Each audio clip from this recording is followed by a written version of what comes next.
अस्सलाम वालेकुम। आप देख रहे हैं गोरखधंधा अबरार कुरैशी आपसे महातुब। आज की बड़ी अहम खबरें हैं। यूएई के सदर ने किस तरह के 3 मुतालबात गिले शिकवे और इमरान खान के बारे में सवालात किए। इस्टेब्लिशमेंट बुरी तरह से बेनकाब हुई। मौलाना साहब ने अपना असल रंग जो है वो कैसे दिखाया और इस्टेब्लिशमेंट अमेरिका से क्यों डर रही है, इस समेत आज की दीगर खबरों के ऊपर बात करेंगे। सबसे पहले आप आ जाएं इस बात के ऊपर कि शिकार करने के असूल के लिए जो यूएई के सदर हैं शेख मोहम्मद बिन ज़ायद जो हैं वो पाकिस्तान के दौरे पे आए थे। फिर जहाँ पे मरीम साहिबा का फ़ोटो शहबाज शरीफ साहब की उनके साथ ड्राइव करते हुए जो वीडियो सामने आई, और वहीं से ये बातें सामने निकली कि जो यूएई के सदर हैं शेख मोहम्मद बिन ज़ायद, उन्होंने मुख्तलिफ सवालात पूछे हैं और उन सवालात का तल्लुक जो है वो इमरान खान साहब से भी है और दीगर चीज़ों के साथ भी। अब क्या लगे यूएई के जो सदर हैं शिकार करने आए, इमरान खान जेल में है, उनका मुल्क नहीं है, बाकी चीज़ें नहीं हैं, मगर इमरान खान साहब को ये जितने भी हुक्मरान हैं जो गल्फ़ स्टेट्स के हों, यूरोप हो, अमेरिका हो, वो तमाम लोग जो हैं वो बराह रास्त जानते हैं और इनकी ख़बरें जो हैं वो इंटरनेशनल मीडिया देता है, जिसकी वजह से इमरान खान जेल में रहते हुए भी जो सियासी तौर के ऊपर हैं वो ज़िंदा हैं, न सिर्फ पाकिस्तान में बल्कि इंटरनेशनल दुनिया के अंदर भी। यही वजह थी कि यूएई के सदर ने 3 अहम मुतालबात जो हैं वो खान साहब की रिहाई के बारे में क्या कहा है और क्या कुछ चाहते हैं। नंबर 1, वो कहते हैं कि यूएई में जो लोग पाकिस्तान से जाते हैं उसमें बेहतरी लाई जाए। यहाँ से तरबियत याफ्ता और अहल लोगों को भेजा जाए ताकि वहाँ पे वो बेहतर काम कर सकें और हमारी इकॉनमी में और चीज़ों में भी बेहतरी आए। फिर कहते हैं कि यहाँ से जाने वाले जो अक्सर लोग हैं वो बेकार ही निकल आते हैं। ये इस्लामी जमहूरियत पाकिस्तान के वज़ीर-ए-आज़म को जो यूएई के सदर हैं वो ये कह रहे हैं। फिर दूसरे नंबर के ऊपर वो कह रहे हैं कि आलमी सतह पर तजारत करने से कबल अपना जो पड़ोसी मुल्क भारत है उससे तजारत जो है अपनी बेहतर कीजिए। और फिर कहते हैं कि यूएई के वज़ीर-ए-आज़म इमरान खान के सदर वज़ीर-ए-आज़म इमरान खान के ऑक्सफोर्ड में क्लास फ़ेलो रहे हैं और वो खान के लिए परेशान हैं, और आप इमरान खान के साथ क्या कर रहे हैं आपके मुल्क में। जब तक कहते हैं यूएई के सदर के सियासी इस्तेकाम नहीं आता, उस वक़्त तक माशी इस्तेकाम नहीं आएगा, ये उस शख्स को पता है। तब तक माशी इस्तेकाम जो है वो ठीक नहीं होगा। तो शहबाज शरीफ साहब के साथ जो उनकी बातचीत हुई उसमें आप देखें कि इमरान खान साहब का जो हवाला है वो भी उन्होंने दिया। उन्हें जेल में रखना, सादा लफ्ज़ों में उन्होंने कहा कि ये मुल्क के लिए किसी भी तौर जो है वो बेहतरी का बायस नहीं है। तो जब तक वो कह रहे थे कि इमरान खान साहब जेल में हैं, उस वक़्त तक आपके मुल्क के अंदर जो है वो माशी इस्तेकाम नहीं आएगा, चूँकि सियासी अदम इस्तेकाम है ऐसी हरकतें करने से। और यहाँ से ये आपको पता चला कि इमरान खान साहब के जो तल्लुकात हैं, जो रिलेशन है वो कहाँ तक हैं। हालाँकि ये तो ऑक्सफोर्ड यूनिवर्सिटी में इमरान खान और ये इकट्ठे पढ़ते रहे। मौलाना फजल रहमान साहब की जो अ, असल रूप था, बड़े अरसे के बाद वो फिर से दोबारा सामने आया है। और वो जो कहते हैं ना गरगट की तरह रंग बदलना, तो ये मौलाना साहब ने कर दिखाया। और अब मौलाना साहब का जो असल रूप था वो सामने आ चुका है, और मौलाना साहब ने कैसे रंग बदला आप देखेंगे, किस तरह इनके दर के ऊपर लोग जाते थे। पीटीए ने बड़ी इनको इज्जत दी, नो डाउट उन्होंने भी इमरान खान साहब के हवाले से अच्छी बातें कही कि हमें किसी को जो है वो यहूदियों का एजेंट नहीं कहना चाहिए, और तमाम लोगों ने इज्तनाब किया है ऐसी उन तमाम हरकतों से, जिसकी वजह से मौलाना फजल रहमान और इमरान खान जो हैं वो एक दूसरे के हवाले से बयानबाजी करते थे, तो तफरकाबाजी पैदा होती थी। मगर मौलाना ने पीटीआई के ऊपर जो है वो कारी वार की है, और वो कहते हैं ये अल्फाज इस्तेमाल करते हुए कि जो इस वक्त खैबर पख्तूनख्वा है, इसके अंदर जो हुकूमत है और ये जो हुकूमत है ये जाली है, और इस्लामाबाद में गोली चली और सवाल उठता है आपने पेशावर में चलाई तो कुछ नहीं। 9 मई के इनाम में इन्हें एक सूबे की हुकूमत इनाम में दी गई है। मौलाना फजल रहमान साहब ऐसे कह रहे हैं। मौलाना साहब, आपको लोगों ने वोट नहीं दिए, पीटीआई को अवाम ने वोट दिए। इमरान खान साहब की सबसे ज़्यादा पॉपुलैरिटी जो है वो केपीके में है। आप हकीकत के ऊपर मबनी जो है वो इलेक्शन हार गई, और आप पहले कहते थे 9 मई की तहकीकात करवाएं, 9 मई साजिश थी, ऐसे था। अब आप कह रहे हैं कि 9 मई के इनाम के बदले में जो है पीटीआई को केपीके में हुकूमत दी गई। तो अब आपके वो सारे अल्फाज, वो जुमले, वो किस्से, वो कहानियाँ, वो ख्वाबे, वो दाल चरगे सारा कुछ खाना, आपस में बैठना कहाँ गया।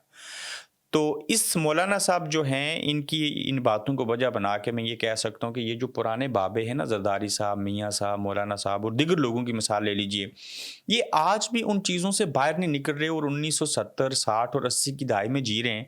इन्हें ये नहीं याद रहता कि हमने चंद दिन पहले या चंद हफ्ते या महीने पहले क्या कहा था, अब क्या कहना है। जो इनके मुँह में आता है कह देते हैं, लेकिन ये जो 2020वीं सदी में जो लोग पैदा हुए, ये जो यूथ है, और बिलखसूस ये जो सोशल मीडिया है जिसको ये डिजिटल डिजिटल दहशतगर्द कहते हैं, اس کے ذریعے کوئی بھی بات چھپی نہیں رہتی۔ اب یہ مولانا صاحب کا بیان آپ سامنے رکھیں، میں اگر اس کے اوپر بات کروں تو اس کی وجہ یہ ہے کہ مولانا صاحب پہلے کیا کرتے تھے، اب کیا کہہ رہے ہیں، تو ہمیں ضروری ہے کہ ہم لوگوں کو یہ بات ان کے سامنے رکھیں کہ مولانا صاحب کس طرح سے جو ہیں وہ اپنے اصل روپ دکھا رہے ہیں اور رنگ بدل رہے ہیں۔ تو یہ بیان دے کے پی کے میں حکومت انعام میں ملی، مینڈیٹ چوری کیا گیا، جعلی حکومت ہے۔ بھائی جان یہ بھی جعلی حکومت، وفاقی حکومت کو بھی آپ جعلی کہتے ہیں، تو پھر آپ چلے جائیں کسی اور پڑوسی ملک میں، افغانستان میں، وہاں سے الیکشن لڑیں، شاید وہاں آپ کو کوئی بہتر حکومت مل جائے یا چیزیں ہو جائیں۔ تو مولانا صاحب اپنے آپ کو ایکسپوز کر رہے ہیں، آپ کے بیان دینے سے کوئی رتی برابر بھی جو ہے پی ٹی آئی کے پی کے اوپر یا حکومت کے اوپر فرق نہیں پڑے گا۔ آگے بڑی دلچسپ خبریں ہیں کہ طاقتور جو ہیں وہ کس طرح سے امریکہ سے ڈر گئے ہیں اور ان کی جو اصلیت تھی وہ کیسے بے نقاب ہوئے ہیں۔ طاقتوروں سے مراد یہاں پہ اسٹیبلشمنٹ ہے، اسٹیبلشمنٹ سے مراد یہاں پہ ملٹری اسٹیبلشمنٹ ہے۔ آپ دیکھیں کہ ایک آفر دی گئی تھی بنی گالا ہاؤس اریسٹ کرنے کی، اور یہ آفر جو ہے وہ اب انکشاف ہوا اور علیمہ خان صاحبہ نے کہا ہے کہ بالکل یہ آفر ہوئی، اور وہ کہتی ہیں کہ یہ آفر جو ہے وہ کے پی کے وزیر اعلیٰ علی امین گنڈاپور صاحب کے ذریعے دی گئی۔ اس میں کوئی دو رائے نہیں ہے کہ بیرسٹر سیف ہوں یا علی امین گنڈاپور ہوں، یہ لوگ بہت زیادہ قریب ہیں اسٹیبلشمنٹ کے، یہ ان سے باہر نہیں ہے، آج بھی رابطے ہیں، کل بھی رابطے تھے اور مستقبل قریب میں بھی رابطے ہوں گے۔ تو یہ ہمارا بھائی 1.5 سال سے جیل میں ہے، بیک ڈور ڈیل کرنا ہوتی تو کر چکی ہوتی، علیمہ خان ایسا کہتی ہیں۔ اب علی امین گنڈاپور جو ہیں وہ اس بات کی تردید کر رہے ہیں اور اسٹیبلشمنٹ ان سے اس بات کی تردید کروا رہی ہے، چونکہ خان صاحب کو علیمہ باجی ملی ہیں، علیمہ خان صاحبہ کو جو ہے وہ عمران خان صاحب نے بتایا، اور علیمہ خان نے پھر باہر آ کے چیز بتا دی کہ ہاں آفر ہوئی تھی بنی گالا سے اڈیالہ سے بنی گالا جانے کی، اور وہ آفر اسٹیبلشمنٹ نے، آرمی نے علی امین گنڈاپور کے ذریعے دی۔ اب علی امین گنڈاپور بھلے اس چیز کو ڈینائی کریں، لیکن اس سارے عمل میں خبر یہ ہے کہ اسٹیبلشمنٹ کس سے رابطے میں ہے، اسٹیبلشمنٹ کتنی خوفزدہ ہے، عالمی پریشر کے بعد امریکہ سے کیسے اسٹیبلشمنٹ ڈر گئی۔ پھر دیکھیے کہ عمران خان کو جو آفر دی گئی، یہ بھی بات حتمی ہے کہ وہ بالکل دی گئی۔ پھر اس سے بڑی خبر یہ ہے کہ عمران خان صاحب نے اس آفر کو ٹھکرا دیا۔ مجھے بتائیے، جو شخص 1.5 سال سے جیل میں ہو، 1.25 سال سے، اسے اس طرح کی آفر دی جائیں، وہ اس آفر کو قبول نہ کرے، ان کی جگہ کوئی بھی ہوتا تو لوگوں کو تو انگلینڈ اور سعودی عربیہ جانے کی آفر ملی، انہوں نے قبول کر لی۔ عمران خان کو تو اڈیالہ جیل سے ساتھ ہی چند منٹ کی مسافت کے اوپر بنی گالا اپنے گھر جانے کی اجازت مل رہی ہے اور آفر دی جا رہی ہے، لیکن وہ شخص جو ہے وہ اس بات کو ڈینائی کر رہا ہے۔ کیوں ڈینائی کرتا ہے؟ یہی وہ خوبی ہے عمران خان کے اندر جو باقی لوگوں میں نہیں ہے۔ اس عمران خان کو پتہ ہے کہ میں اگر ایسی چیز کروں گا جب اسٹیبلشمنٹ مشکل میں ہے، میں حق پہ ہوں، عوام کی طاقت میرے ساتھ ہے، تو پھر میں کیوں ایسی آفر قبول کروں، میں کیوں ایسی ڈیل کروں جس کی وجہ سے ملک اور قوم کو فائدہ نہ ہو، ان کی ذات کو فائدہ ہو۔ تو دیکھتے ہیں کہ آگے چل کے چیزیں کیا ہوتی ہیں، اور شہباز سرکار کا ایک کارنامہ آپ دیکھیں گے تو حیران ہو جائیں گے۔ شہباز حکومت کا انوکھا کارنامہ یہ ہے کہ تختی لگانے کی جلدی ہے، پروجیکٹ ابھی کمپلیٹ نہیں ہوا، اور کمپلیٹ ہونے سے پہلے جو ہے وہ اس کے حوالے سے انہوں نے کیا کیا کہ جلدی اور اپنے دعووں کا بھرم رکھنے کی فکر ہے۔ حکومت نے عوام کی آنکھوں میں دھول جھونکنے کے لیے سی ڈی اے سے ادھورے منصوبے کا افتتاح کروا دیا، اور یہ رپورٹ دیکھیے کہ F8 انڈر پاس کا 80% کام باقی ہے، مگر افتتاح انہوں نے کر دیا۔ پہلے سنگ بنیاد رکھتے ہیں، جب منصوبہ کمپلیٹ ہوتا ہے تو اس کا افتتاح کرتے ہیں، لیکن انہیں تختیاں لگانے کی اتنی جلد بازی ہے اور اتنی تیزی میں ہے کہ ابھی 80% کام باقی ہے، 20% ہوا ہے، تو میاں شہباز شریف صاحب جو ہیں انہوں نے اس کا افتتاح کر ڈالا ہے۔ اب دیکھیں کہ اسٹیبلشمنٹ جو ہے وہ انصاف پسند کیسی ہو گئی۔ پہلی تو بات ہے یہ انصاف پسندی ہے نہیں ہے۔ پہلے آپ جعلی عدالتوں کے ذریعے ملٹری کورٹ کے اندر سویلین کو سزا دیتے ہو، پھر اس کے بعد ان کو سزا دینے کے بعد رحم کی اپیلیں کرتے ہو، اس کا کریڈٹ آرمی چیف کو دیتے ہو۔ تو آپ جو ہیں یہ انصاف پسند کب سے ہوگے اور کیسے ہوگے؟ تو صورتحال یہ ہے کہ بیرونی دباؤ کے پیش نظر اب اسٹیبلشمنٹ مزید ناانصافی نہیں کروانا چاہتی اور عمران خان کی مشروط رہائی چاہتی ہے، جبکہ حکومت کسی بھی قیمت پر انتہائی مقبولیت کے عالم میں عمران خان کی رہائی نہیں چاہتی، جبکہ اس ساری صورتحال میں عمران خان کو کوئی جلدی نہیں، اور وہ ڈیل کے نام سے بھی جو ہے وہ چڑ جاتے ہیں۔ عمران ریاض جو ہے وہ ایسا کہہ رہے ہیں۔ دیکھیے امریکہ کا پریشر جو پڑا، جو آپ نے پہلے سزائیں لوگوں کو دیں، اب سزائیں ریورس ہو رہی ہیں، عمران خان صاحب آفرز جو ہیں وہ ٹھکرا رہے ہیں۔ तो खान साहब जो हैं वो सब्र किए हुए हैं और इस्टेब्लिशमेंट जिस तरह से तेज़ी के साथ चाहती है कि ये मामलात जो हैं वो सुलझ जाएँ, उतने ही ठहराव के साथ इमरान खान साहब जो हैं वो उनके असाब के साथ खेल रहे हैं। और ये अब असाब की जंग है कि किसने किसको क्या कहना है, कब किसने डील कर लेनी है। खान साहब को जल्दी कोई नहीं है, वो जेल में पहले भी थे, अब भी हैं, चंद और हफ्ते या दिन रह लेंगे तो कोई फ़र्क नहीं पड़ना। लेकिन बाहर जो बैठे हैं, जो इस्टेब्लिशमेंट है और अमरीकी इंतखाबात और वहाँ का प्रेशर और सारा इन्वायरमेंट देखें, तो इनके ऊपर एक-एक घंटा, एक-एक दिन, एक-एक लम्हा जो है वो बड़ा कीमती है कि ये खान जो है वो किसी तरफ क्यों नहीं लग रहा और क्यों ऐसी चीज़ें नहीं हो रही। फिर से फ़ौज की बात होगी और फ़ौजी अदालतों के हवाले से जो है वो सुप्रीम कोर्ट में आज समाअत हुई और वो समाअत जो थी वो अधूरी रही और बड़ी इंटरेस्टिंग बहस हुई और जस्टिस जमाल मंदोखेल जो हैं उन्होंने बड़े अच्छे सवालात उठाए। उसमें क्या हुआ, ये चीज़ें मैं आपके सामने रखता हूँ कि सुप्रीम कोर्ट ने माज़ी में करार दिया कि फ़ौज के मतहत सिविलियंस का कोर्ट मार्शल हो सकता है। वकील वजारत दिफा के जो हैं वो ख्वाजा हारिस ये कह रहे हैं। और फिर आर्मी एक्ट को सिर्फ मुसल्लह अफवाज के मेम्बरान तक महदूद किया गया है, जस्टिस जमाल मंदोखेल।